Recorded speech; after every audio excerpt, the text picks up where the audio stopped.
काल नागपूरच्या रामदासपेठ भागामध्ये रात्रीच्या 12:30 वाजता पांढऱ्या रंगाच्या ऑडीने 3 ते 4 गाड्यांना धडकवलं।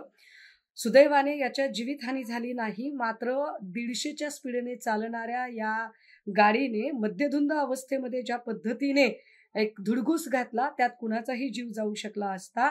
ज्या गाड्यांना ठोकलं त्या गाड्यांमध्ये असणारे लोक आणि इतर नागरिकांनी एकत्रित येऊन या ऑडीमधल्या दोघांना खाली उतरत भरपूर चोप दिला आणि त्यांना नजीकच्या पोलीस स्टेशनला नेलं। पोलिसांनी अर्थातच नेत्याचा मुलगा आहे म्हटल्यावर कंप्लेंट लिहून घ्यायला टाळाटाळ केली, मात्र प्रचंड गदारोळ झाल्यानंतर पहाटे 4:30 वाजता ही तक्रार झाली। पण या तक्रारीमध्ये गाडीचा नंबर अजिबात नमूद केला गेला नाही। हे फार विशेष आहे की गाडीचा नंबरच आला नाही FIR मध्ये। शिवाजी कांबळे नावाच्या ज्या व्यक्तीने फिर्यादी म्हणून पुढे आला आणि त्याच्याकडून तो गाडीचा नंबर त्याच्यात लिहिला गेला नाही पोलिसांकडून। RTOने सुद्धा गाडी तपासली नाही।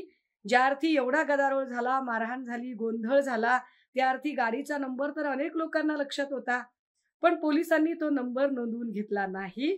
ऑब्व्हियसली आता CCTV फुटेजचा पण प्रश्न कदाचित निर्माण होऊच शकतो, परंतु गाडीचा नंबर जो तिथल्या प्रत्यक्षदर्शींनी नोंदवला तो नंबर आहे MH31EK 3939। गाडी आहे प्रताप कामदार नावाच्या माणसाची।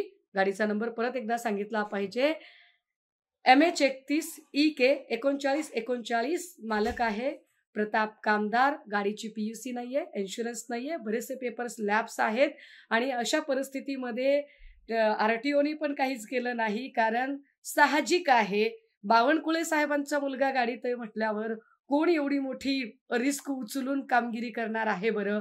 होय, मी थेट चंद्रशेखर बावनकुळे यांचा मुलगा संकेत बावनकुळे यांचं नाव घेतेय आणि हे माझं स्पष्ट म्हणणं आहे की संबंधित पोलीस स्टेशनने ही गाडी जमा करून या गाडीतली जी माणसं आहेत आणि प्रताप कामदार जो या गाडीचा मालक आहे याला सुद्धा ताब्यात घेणं गरजेचं आहे।